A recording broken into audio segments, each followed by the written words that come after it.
আসসালামু আলাইকুম সুপ্রিয় শিক্ষার্থীবৃন্দ, আশা করি তোমরা সবাই ভালো আছো এবং নিয়মিত পড়াশোনার মধ্যে আছো। আমি প্রথমেই তোমাদের কাছে দুঃখ প্রকাশ করে নিচ্ছি। আসলে অনেক দিন হলো আমি তোমাদের যে ভিডিওগুলো ধারাবাহিক দেওয়ার কথা ছিল সেগুলো আমি দিতে পারিনি। সেটা আসলে অনেকটা ব্যক্তিগত এবং শারীরিক কারণেই। যাই হোক, এখন থেকে আবারও ধারাবাহিকভাবে বাকি আলোচনাগুলো তোমাদের সামনে তুলে নিয়ে আসব। আজকে আমি প্রোগ্রেশন অধ্যায়ের অর্থাৎ প্রগমন অধ্যায়ের নবম লেকচার নিয়ে তোমাদের সামনে উপস্থিত হয়েছি। আজকের এই আলোচনায় আমি জানি তোমাদের যেহেতু অনেকটা গ্যাপ হয়ে গেছে, তোমাদের মধ্যে অনেকটা পূর্বের আলোচনাগুলো ভুলে যাওয়ারই কথা। যাই হোক, আজকের এই আলোচনা শেষে আমরা গুণোত্তর প্রগমনের সূত্র প্রয়োগ করে গাণিতিক সমস্যার সমাধান করতে পারব। অর্থাৎ তার আগের আলোচনাগুলো ছিল মূলত সমান্তর প্রগমনের উপর, ঠিক আছে। আর আজকে থেকে আমরা যে গুণোত্তর প্রগমনের আলোচনা নিয়ে আসব। যাই হোক, দেখো, প্রথমে আসলে গুণোত্তর প্রগমনটা বলতে আমরা আসলে কি বুঝি।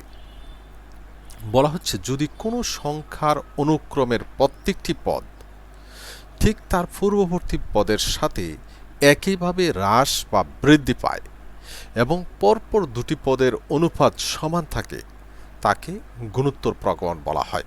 অর্থাৎ সোজা কথা হচ্ছে, প্রথম পদটি দ্বারা দ্বিতীয় পদটিকে অথবা দ্বিতীয় পদটি দ্বারা তৃতীয় পদটিকে যদি ভাগ করা হয়, তাহলে দেখা যাবে ভাগফলগুলো যদি সমান হয়, তাহলেই এখানে আমরা এই সাজানোটাকে বা এই অনুক্রমটাকে আমরা গুণোত্তর প্রগমন হিসেবে আখ্যায়িত করতে পারবো।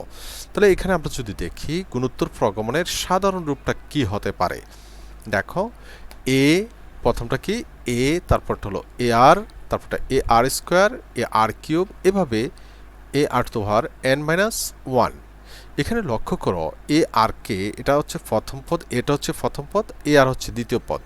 তাহলে এ আর কে যদি এ দ্বারা ভাগ করি, তাহলে ভাগফলটা কত হবে? আর হবে। আবার এ আর স্কোয়ারকে যদি এ আর দ্বারা ভাগ করি, ভাগফল আর হবে। আবার এ আর কিউবকে যদি এ আর স্কোয়ার দ্বারা ভাগ করি, তাহলে ভাগফল কত হবে? আর হবে।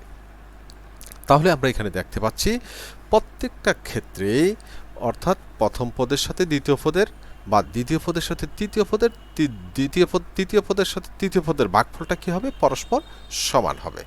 অর্থাৎ সোজা কথা, অনুপাতটা এখানে সমান, ঠিক আছে। এই কারণে এটার নাম হয়ে গেছে কি গুণোত্তর প্রগমন। তাহলে আমরা সাধারণ রূপটা দেখলাম। তাহলে গুণোত্তর প্রগমনের পদ নির্ণয়ের সূত্রটা কি আমরা যদি একটু দেখি, এনতম পদটা কিভাবে নির্ণয় করা হয় বা তার সূত্রটা কি। টি এন সমান সমান, অর্থাৎ এনতম টার্ম যেটাকে বলা হয় এ আর পাওয়ার এন মাইনাস ওয়ান, এটা হচ্ছে আমাদের এনতম পদের সূত্র। আমরা এই সূত্রটাকে প্রয়োগ করে এখন কিছু গাণিতিক সমস্যা আমরা সমাধান করব। লক্ষ্য করো, 2, 4, 8, 16 এভাবে একটা ধারা দেয়া আছে। বলছে এই ধারাটার কত নম্বর পদ হচ্ছে 256, অথবা কত নম্বর পদ হলো 1024, অথবা কত নম্বর পদ হলো 8192। একই নিয়ম, তুমি যদি একটা করতে পারো বাকি দুইটা ইজি করতে পারবা। তাহলে যাই হোক, আমরা এখানে প্রথমে আমরা জানি প্রথম পদটা কত, এ সমান সমান হচ্ছে 2, ঠিক আছে। আমরা এখানে লিখে নিলাম, দেয়া আছে প্রথম পদ এর মান কত? 2। এবার আমরা বলছিলাম যে সাধারণ অনুপাত, অর্থাৎ দ্বিতীয় পদটাকে প্রথম পদ দ্বারা ভাগ করলে যে ভাগফলটা আসবে সেটা হচ্ছে সাধারণ অনুপাত, এটাকে আর দ্বারা প্রকাশ করা হয়। তাহলে আমরা এখানে লিখলাম সাধারণ অনুপাত আর সমান সমান, দেখো 4/2। তুমি যদি বলো না স্যার আমি তৃতীয় পদকে দ্বিতীয় পদ দিয়ে ভাগ করে লিখবো, তাও লিখতে পারি, ঠিক আছে। তবে আমরা সাধারণত এই দ্বিতীয় পদটাকে প্রথম পদ দ্বারা ভাগ করে আমরা দেখাই। তাহলে ভাগফলটা কত? 2। তাহলে সাধারণ অনুপাত পেয়ে গেলাম। এখন দেখো, যদি এইটা আমরা বের করতে চাই, তাহলে টিএন এর মান কত এখানে? টিএন, ঠিক আছে, টিএন সর্বশেষ পদের মানটা কত? 256। তাহলে এখন আমরা কি বের করতে হবে? আমাদের এন এর মানটা বের করতে হবে, অর্থাৎ এটা কত নাম্বার পদ। এন হচ্ছে পদের সংখ্যা আর টিএন হচ্ছে পদের মান। তাহলে আমরা এখন যদি সূত্র লিখি, আমরা জানি এনতম পদ টি এন সমান সমান A R to the power N minus one. তো এখানে টিএন এর মান কত আমরা দেখছি? 256, আর এর মান কত? 2, আর এর মান পাইছি আমরা 2 আর এন মাইনাস ওয়ান। এখন লক্ষ্য করো, এই 2 এর পাওয়ার কত? 1, আর এই 2 এর পাওয়ার হচ্ছে n-1। যেহেতু দুইটার বেস একরকম আমরা একসাথে নিয়ে আসতে পারি। আর এটাকেও আমরা ভেঙে নেব 2 এর, অর্থাৎ যে আমরা যদি উৎপাদককে বিশ্লেষণ করি তাহলে আমরা পাচ্ছি কি এটাকে লিখতে পারবো কত, টু টু দ্য পাওয়ার আমরা একটা পাওয়ার লিখতে পারবো কত, দেখো এখানে, আর এখানে 1 আর 1 এ কেটে ফেললাম, তার মানে two to the power n। তাহলে এখানে টু টু দ্য পাওয়ার কত হচ্ছে, 256কে ভাঙালে টু টু দ্য পাওয়ার 8 হয়। ঠিক আছে, টু টু দ্য পাওয়ার 8, অর্থাৎ এখানে তুমি যদি পরপর এটাকে 2 দিয়ে ভাগ করতে থাকো তাহলে 8টা 2 পাওয়া যাবে। তাহলে এখন লক্ষ্য করো এখানে বেস কত এটার, 2, এটারও বেস 2। তাহলে উভয় পক্ষ থেকে যদি আমরা বেসটা বাদ দিয়ে দেই তাহলে n সমান কত হবে, 8 হবে। তার মানে এই যে আমরা মানে প্রগমনটা দেখলাম 2 প্লাস 4 প্লাস 8 প্লাস এরকম দেখলাম না আমরা 16, এই প্রগমনটার 256 হচ্ছে এই প্রগমনের কত নাম্বার পদ, 8 নাম্বার পদ। তাহলে আমরা এখানে লিখলাম, সুতরাং 256 এই ধারাটির 8তম পদ। একইভাবে আমরা যদি আরও একটু দেখি, আরেকটা দ্বিতীয়টা নিলাম আমরা অঙ্ক, যে এখানে প্রথম পদ a সমান কত 2, সাধারণ অনুপাত r সমান কত 4/2। আর এখানে আমরা 3 নাম্বারটা করছি, 2 নাম্বারটা তোমাদের জন্য রেখে দিলাম। ঠিক আছে, nতম পদ অর্থাৎ শেষ পদ tn এর মান কত 8192। তাহলে n এর মান আমাকে বের করতে হবে, n সমান হোয়াট। আবারও আমরা লিখলাম আগের মতোই, আমরা জানি nতম পদ tn সমান কত a r two the power n-1। তাহলে এখানে tn এর মান কত 8192, আর এর মান 2, আর এর মান 2, n-1। এখন একইভাবে এটাকে 2 এর যে উৎপাদকে আমরা ভেঙে নেব, আর এটাকে তো আমরা দেখলাম 2 এর পাওয়ার হচ্ছে 1, আর একসাথে যদি নিয়ে নেই two to the power 1 plus n-1, যেহেতু এটার পাওয়ার 1 আর দুইটার বেস একরকম এই জন্য পাওয়ারগুলো যোগ করে দিলাম। তাহলে আমরা লিখতে পারি এই যে 8192কে আমরা যদি 2 এর যে উৎপাদকে ভাঙাই তাহলে কয়টা 2 পাই, যে 13টা 2 পাওয়া যায়। এই জন্য আমরা লিখছি টু টু দ্য পাওয়ার 13। আর এখানে হচ্ছে এই 1 যদি বাদ যায় তাহলে two to the power n। এখন উভয় পক্ষ থেকে যদি আমরা বেসটা বাদ দিয়ে দেই তাহলে তাকে n সমান কত 13। তার মানে আমরা বুঝে গেলাম 8192 হচ্ছে প্রদত্ত প্রগমনটির যে কত নাম্বার পদ, 13 নাম্বার পদ। ঠিক আছে, আমরা এই অঙ্কটা সমাধান করে ফেললাম। আমি বিশ্বাস করি তোমরা খুব সহজেই অঙ্কগুলো করতে পারবে। ঠিক আছে, আমরা পরবর্তী আরেকটি সমস্যা দেখব। দেখো 4,8,16,32 এই প্রগমনের সপ্তম, 11তম এবং 14তম পদ নির্ণয় করো। অর্থাৎ একটা যদি বের করতে পারো তারপর বাকি দুটো তুমি ইজিভাবে বের করতে পারবা, বা যে কোনো পদে তোমার পক্ষে বের করা সম্ভব। তাহলে আমরা এখানে লিখলাম, আমরা জানি প্রথম পদে a সমান কত 2। এখানে একটু ভুল হয়েছে, আসলে 2 না, এটা আগের এটা লিখে ফেলছি তো এই জন্য এটা চলে আসছে, এটা হচ্ছে 4। এর মানটা কত হবে, এখানে 4 হবে, a সমান 4। আগের এটা কপি পেস্ট করা, এই জন্য ওইখানে অঙ্ক করার সময় নিশ্চিত ঠিক করে ফেলছি আমরা, এই জায়গাটা খেয়াল করব, এটা 4 হবে। আর r এর মান ঠিক আছে 8/4 সমান হচ্ছে 2। ঠিক আছে, আমরা বের করে নিলাম। তাহলে এখানে আবার দেখো অঙ্কটাতে ঠিক লিখছি যে প্রথম পদে a সমান কত 4, আর r সমান কত 8/4 সমান হচ্ছে 2, আর n সমান হচ্ছে 7। 7তম পদ বের করতে বলছে আমাদেরকে। তাহলে আমরা এখন লিখলাম, তাহলে 7তম পদ t7 সমান হচ্ছে হোয়াট। ঠিক আছে, তাহলে 7 নম্বর পদটা আমরা বের করবো, 7 নম্বর পদের মানটা বের করবো আর কি। এই জন্য আমরা জানি nতম পদ tn সমান a r two the power n-1। তাহলে দেখো এর মান হচ্ছে আমাদের কত 4, আর এর মান হচ্ছে 2, n এর মান হচ্ছে 7, আর -1 আমরা লিখলাম। তাহলে এখানে থাকে কত টু টু দ্য পাওয়ার 6।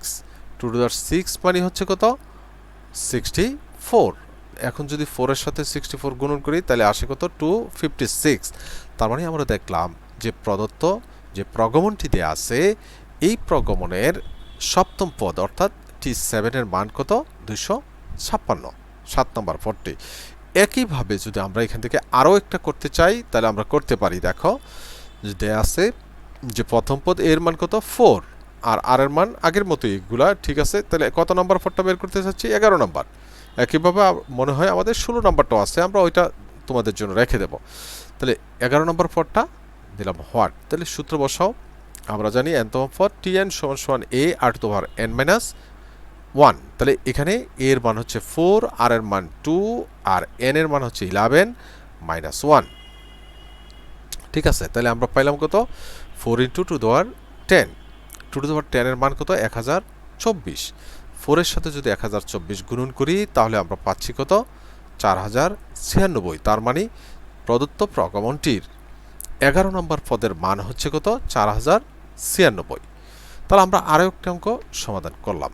এখন আমরা তৃতীয় নম্বরটিও করে দিয়েছি। আমি এখানে দেখো তৃতীয় নম্বর 16 নম্বর পদটা আমরা 14 নম্বর পদটা বের করব। 14 নম্বর পদ কত? n সমান 14। তাহলে এখানে n14 এর t14 এর মানটা আমরা বের করব। আমরা জানি nতম পদ t n সমান কত? a r টু দেওয়ার n মাইনাস 1। তাহলে এর মান কত? 4, r এর মান 2, n এর মান হচ্ছে 14 মাইনাস 1। তাহলে এখানে দেখলাম কত? 4 ইন্টু টু টু দেওয়ার 13। তাহলে টু টু দেওয়ার 13 এর মান কত? 8192।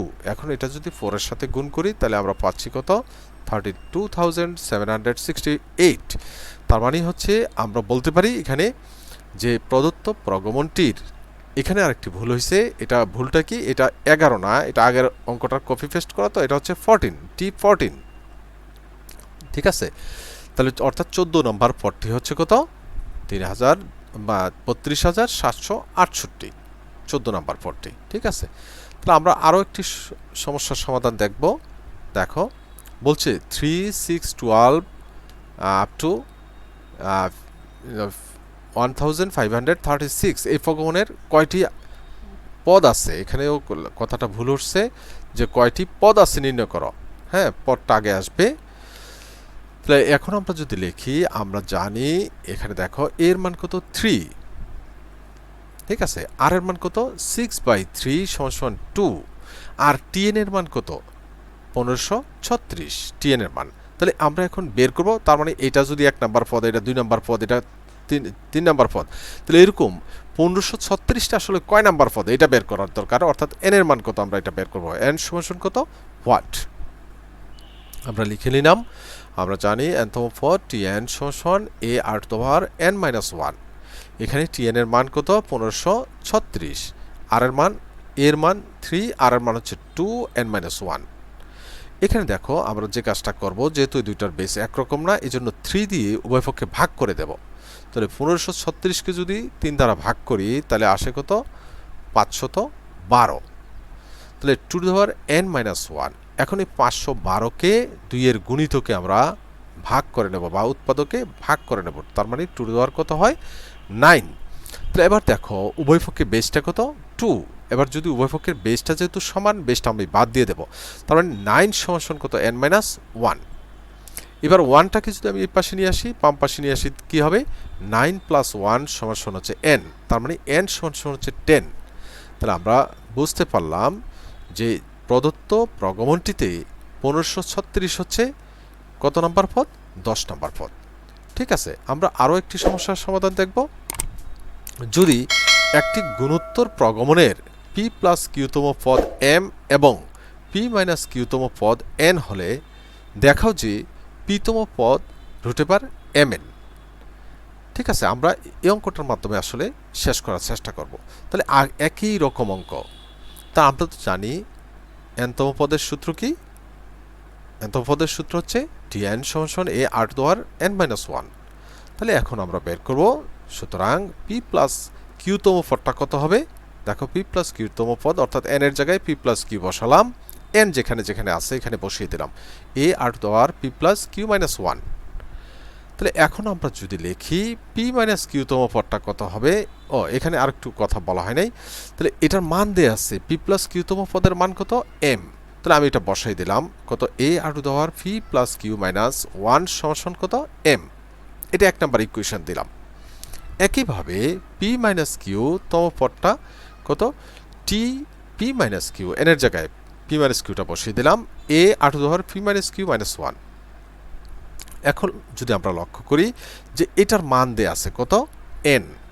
তাহলে এটা আমরা বসিয়ে দিলাম, a r টু দেওয়ার p মাইনাস কিউ মাইনাস 1 সমান কত? n। এটা নাম্বার দিলাম 2 নাম্বার। এখন লক্ষ্য করো, আমার কি প্রমাণ করতে কইছি কি বলছে প্রমাণ করার জন্য? পিতম পদটা √mn। তাহলে আমি এটাও লিখে রাখলাম। সুতরাং পিতম পদ, দেখো এখানে আমরা লিখলাম পিতম পদ কত লেখা যায়? টিপি, অর্থাৎ এই n এর জায়গায় পিটা বসিয়ে দিলাম, a r⁻p-1, এটা 3 নাম্বার দিয়ে আমরা রেখে দিলাম। অঙ্কের মধ্যে আছে যে পি, এই যে টি বা পিতম পদটা প্রমাণ করতে হবে √mn। তার মানে mnটা গুণন অবস্থায় আছে, এই কারণে আমি 1 নাম্বার এবং 2 নাম্বার সমীকরণটাকে গুণন করে দিলাম। দেখো 1 নং গুণন 2 নং সমীকরণ। তাহলে গুণন করলে কি পাওয়া যাচ্ছে? 1 নং সমীকরণ আমরা m সমান পাইছিলাম এই অংশটা, আর 2 নং সমীকরণে n সমান পাইছিলাম আমরা এই অংশটা। এখন এই দুটো গুণন করব, a আর a গুণন করলে কত হয়? a স্কয়ার হয়। ঠিক আছে, a গুণন করে দিলাম a স্কয়ার, আর এই r এবং r এই দুটার বেস একরকম, এই জন্য পাওয়ারগুলো কি হবে? যোগ হয়ে যাবে। আমরা লিখলাম দেখো a square r power p plus q minus 1 plus p minus q minus 1 সমান কত? mn। এবার এখানে দেখো এই q আর q কাটা যাবে, তাহলে আমি কি লিখতে পারবো? a square into r⁻2p minus 2। দেখো আমরা এই লাইনটা লিখতে পারি। এখন এখান থেকে 2 কমন নিলে শুধু r এর পাওয়ারের উপর থেকে 2 কমন নিলাম। লক্ষ্য করো 2 কমন নিলে কত? p minus 1। এখন এই পুরোটার থেকে 2টাকে আমি যদি পাওয়ার হিসেবে নিয়ে নিই, আমরা এইভাবে লিখতে পারি। দেখো a আর পাওয়ার হচ্ছে p minus 1 whole power square, অর্থাৎ এই পাওয়ারটা যদি আবারও আমরা এটার মধ্যে নিয়ে আসি, তার মানে পাওয়ার উপর পাওয়ার থাকলে পাওয়ারে কি হয়? গুণন হয়। তো এখন লক্ষ্য করো আমি কি এটা সমান লিখতে পারি? উভয়পক্ষে যদি বর্গমূল করি তাহলে কি হবে? এই 2টা যদি আমি রুটের স্কয়ারে কাটা যাবে, আর এটার উপর একটা রুট চলে আসবে। আমরা কিভাবে লিখতে পারি? অবশ্যই আমাদের পক্ষে লেখা সম্ভব। উভয়পক্ষে বর্গমূল করে দিলাম। তাহলে আমরা তো প্রমাণ করার কথা ছিল কি, যে মানে পিতম পদটা হচ্ছে √mn, পিতম পদটা। অর্থাৎ কিভাবে বুঝলাম? এই যে দেখো a r⁻p-1, a r⁻p-1 আমরা পেয়ে গেছি। তাহলে এটা সমান পাইছি কত? √mn। তার মানে এটি হচ্ছে আমাদের পিতম পদ। তাহলে এই পর্যন্ত আসলে আমাদের মূল ইয়েটা ছিল। দেখো আমরা যদি আরেকটু দেখাই, এটা প্রমাণিত। হ্যাঁ, তাহলে এখন আমরা বাড়ির কাজ নিয়ে আসছি। আজকে যে অঙ্কগুলো করলাম এগুলোর সাথে মিল রেখে তোমাদের জন্য বাড়ির কাজ হচ্ছে, দেখো এখানে একটা ধারা আছে, গুণোত্তর ধারার একটা অঙ্ক দিছি আমরা। 1 + 3 + 9 + 27, এই ধারার কত নাম্বার পদ হচ্ছে? 59,049। এটা আমাকে বের করতে হবে, অর্থাৎ n এর মানটা বের করতে হবে। আবার আমরা আরেকটা দিছি, দেখো লাস্টের অঙ্কটার মতোই, যদি একটি গুণোত্তর প্রগমনের 4তম পদ x এবং 10তম পদ y এবং 16তম পদ z হলে দেখাও যে xz সমান y²। আমি আশা করি তোমরা শেষ অঙ্কটার যদি ভালোভাবে বুঝে থাকো, ওইটার সহযোগিতা নিয়েই তোমরা অঙ্কটা করতে পারবে। তাহলে আজকে আসলে আমাদের এ পর্যন্তই ছিল। তো সবাই ভালো থেকো, সুস্থ থাকো এবং নিয়মিত পড়াশোনার মধ্যে থাকো। ধন্যবাদ সবাই।